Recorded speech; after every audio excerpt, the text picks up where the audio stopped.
Hi, everybody. It's Dr. Jensen, CCJ 3701, Research Methods in Criminology. This is Lab 3, Part 4. This is wrapping up this lab. So hopefully you had a chance to do a little bit of practice on your own. So again, you have to use some logic behind this. Don't do any unnecessary coding that you may not really need to do, because data can't hurt you, but data can definitely spend your time. So always look at data rationally and make sure, is it accomplishing what you want to, or do I need to make some changes to it? Because things may be fine as they are. But let's go ahead and check your free lunch variable. So again, open up your data in SPSS using apps.ufl.edu, go to Children's Health Data 2003, and so far you should have created two variables. Okay, bully and a free lunch variable. Now on the free lunch variable, you probably just created it. Do not forget to do the value labels. So again, go into the values column, invisible blue box on the right, and put in a value of 0 and say not free lunch kid, and then a value of 1, hit add, and put free lunch kid and hit add. And then when those two are defined, you hit add on those, you can click OK. You have everything labeled in the values. We're going to check our variable by hitting Analyze and Descriptive Statistics, then Frequencies. So we're going to go ahead and put our cursor in the list, right-click, Display Variable Name, so that way we can scroll a little easier and more directly to what we want. So we're going to click C11, Q11B, that's our question. If you have anything in the queue, that's just the last stuff you ran, you can always put it back. That's SPSS trying to be convenient. Put it in the queue. We're also going to put our free lunch variable. Notice anything new you make is listed at the bottom of your list. So all the new stuff is always at the bottom. So be careful when you sort, because it'll start moving it around alphabetically or numerically in the sort order. So it's kind of convenient to have your new variables at the bottom. You can always find them.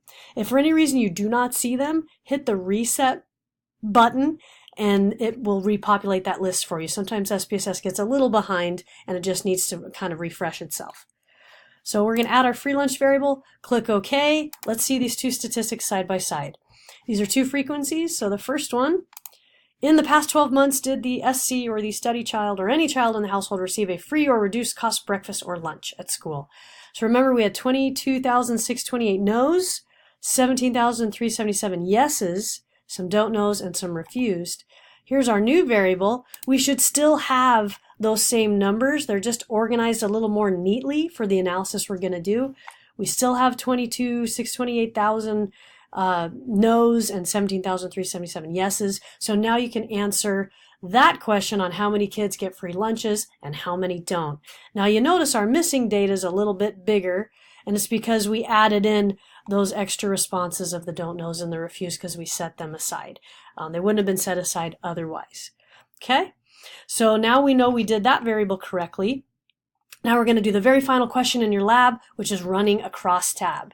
Okay, so remember, frequencies just give you a rundown or a presentation of how all the responses are and how many people gave what kind of response. A crosstab actually puts two variables and kind of two frequencies together. So that's what we're going to run next. Little question for you, little quiz time. What kind of variable is this free lunch variable? It has a no and a yes. Is it nominal, ordinal, or interval or ratio? Take a moment to think about it. It is nominal. Okay, a yes and a no is a category. I can't rank order them. I don't have more or less of something. It's simply I'm here or I'm here. So this is a nominal variable. All we did was just reorganize the categories inside this nominal variable. But the reason why I'm kind of banging into your head nominal, ordinal, interval, ratio and making you think about the kind of information presented in the variable is because knowing whether it's nominal, ordinal, or interval ratio will let you know what kind of statistic you can run. You can only run certain kind of statistics with information that's categories. You can only run certain kind of statistics with information that's quantified into numbers. So it really pays off to know what you're working with what kind of statistic you can run. So a crosstab is a statistic that you can run on categories. So I have two nominal variables now. I have a bully variable and I have a free lunch variable. Those are two nominals. You can definitely stick that in a crosstab and see what kind of happens to answer your question. Do bullies get free lunches?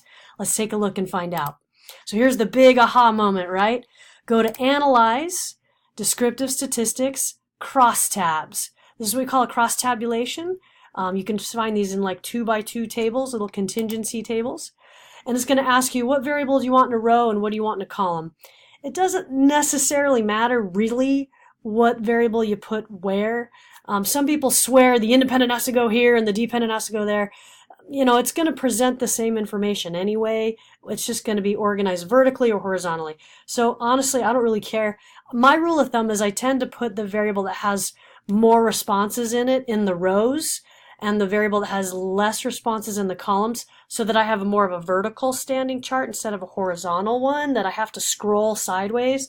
We're just not used to scrolling sideways very well. We like to scroll up and down. So it just presents it more in a vertical fashion. That's just my preference. But since these both have two categories, you bully or you don't, or you get a free lunch or you don't, it doesn't really matter where they go. So I'm just for fun going to put bully in the row and free lunch in the column. Now we could add some statistics and stuff over here. You can ask for a chi-square test if you wanted to. Let's do that just for funners. Click statistics, and then in the upper left corner, click chi-square. We'll be learning about what these statistics mean later and kind of how we interpret them. Then click continue. And one other thing that's going to be kind of handy is click on cells. In there, we can ask for some percentages, okay? So in kind of the middle part of this window, let's ask for row, column, and total percentages. It does make the crosstab a little messy, but it's going to help us save some time on doing some calculations for us. Then click continue and click OK. So here is a crosstab. Okay, you see a little case processing summary at the top that just shows you this is how many cases you were running in the crosstab. It's like a little record keeper. We don't really care. And then here, we're going to scroll down a little bit and look at our crosstab. Okay, so the first part is the crosstab. Let me get it in center screen for you. So here we have the not bullies and the bullies on the left, and across the right is the free lunch kids, the not free lunch kid and the free lunch kid. So this shows us the count, the numbers, the percent within both of those categories and cells, and then it gives us the total in the bottom corner. The total should always equal 100. Okay, so this, if we look at it, you can see lots of different pieces of information. So the percents are a little bit easier when you're writing up your interpretation, but let's actually maybe make this a little more simple. We'll come back to this later. Let's try this again. Analyze, descriptive statistics, crosstabs. And again, you can use that analyze menu from the output window if you want. Remember, it saves what we just did. Let's go back into cells though and take off those percentages. We'll get a little more simple formatted crosstab that way. And we'll click continue and OK.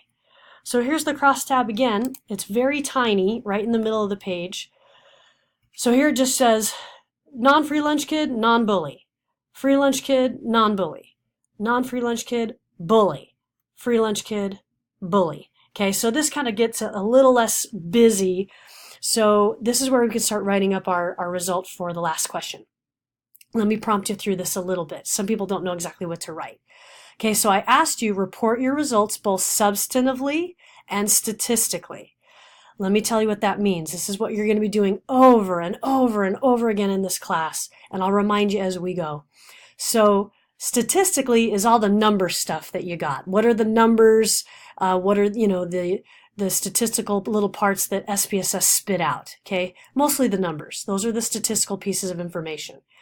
The substantive parts are, what does it mean in English? If you were to describe it in an English sentence, what would it actually mean, the substance of the result, okay? So we always write up both when we do an interpretation in SPSS. So let's try it. So we could start here with our bullies, because isn't that who we're interested in? You could literally write 232 bullies get free lunches from school, compared to 77 bullies who do not get free lunches from school. So out of our total of 309 bullies that we were able to analyze, most of them are getting free lunches. Okay, so you can list the numbers, the 232, the 77, the 309, and then you can kind of write more substance of what those actually mean. You can also say we have 13,605 non-bullies that get free lunches and 16,000 non-bullies who don't get free lunches. Okay, if we were to go back to this crosstab up here, we could find some little percents that were pretty useful to us, okay? So right here, this 44.9% and the 75.1%, those are pretty interesting. You could also just do some simple math down here and say, okay, 232 divided by 309, what proportion of bullies out of the total bullies are getting their lunches free? That 75% of bullies receive lunches for free, while 45% of the non-bullies do receive lunches. This could suggest that perhaps there is a relationship between getting a free lunch and bullying. Okay, so you're just kind of reporting out some of what you're seeing. You're describing it in words, writing up some statistics. You can do some proportions, use your calculator, but that's what we're actually finding. Here's the other statistic. Remember that little chi-square test we ran? The value is kind of just a mathematical value that comes from the equation. So that's not really necessarily meaningful. We don't usually write about it. But this little value, these triple zeros, is very meaningful, okay? It says statistically significant. Triple zeros, we love triple zeros, okay? It means this type of association between getting a free lunch and being a bully would continue to matter if we tested it over and over again with lots of populations and lots of samples. We tend to see the same kind of association. These two things tend to go together. So there is something to be said for the kids that are getting free lunches. And by the way, you tend to be low income eligible to get those free lunches at school, that tend to bully. Okay, so yeah, the snarky comment that someone said in the meeting, there might be something to that. We'd want to do more testing and more stats to kind of get to the bottom of it. But we are starting to see that these two things predict each other. So knowing if a kid gets free lunches, that might need to be put on our radar as them maybe having some challenges in their lives that may or may not manifest themselves into bullying behavior. So we just answered our question. So out of all these kind of things we discussed and out of your results that you generated, write it up in your words using the numbers that we talked about. Really come back to that question. Do bullies get free lunches? Well, a lot of them do, not all of them, but yeah, the majority does. So is the, what's important? And yes, this is a statistically significant relationship, meaning it's going to occur and we have strong evidence to believe that it's very probably true rather than false. We're going to get more into statistical significance later. Exactly what that means. We're going to talk about things like p-values and being true or being false and hypothesis testing and all that kind of stuff way back when you took statistics a long time ago. And we'll review and get you more comfortable with that kind of wording. But that's kind of just a modest layman's terms version of this is very probably true. We can be 95% sure, and actually we can be 99% sure that what we found is a true association between these two things. So hopefully you learned a little bit. You ran some of your first statistics on a question that hopefully was interesting. You recoded two variables. I know you may have had mistakes along the way or forgot to do things. If you run into problems, I'm happy to troubleshoot live over the phone with you in the data. I do it all the time. And don't feel like a dummy head doing it. I never believe that about my students. I can't tell you how many times I made mistakes when I was first learning how to recode, so I'm not expecting you to be a master at this. Don't be shy. Reach out. Let's fix the problem, make corrections, and then you'll get better at it. Because the idea is to get good at it so then when you start doing it more on your own, you don't make those mistakes anymore. So hopefully this lab was a good learning tool and you're practicing with your partners, trying to get all the pieces just right. And again, you can recode all kinds of stuff in data. We're going to do different kinds of recoding and kind of be creative with things we can do. We're going to build conditions, if this, then that. It gets really fun and really creative. So we'll see you in the next video, and let me know if you need any help. Thanks.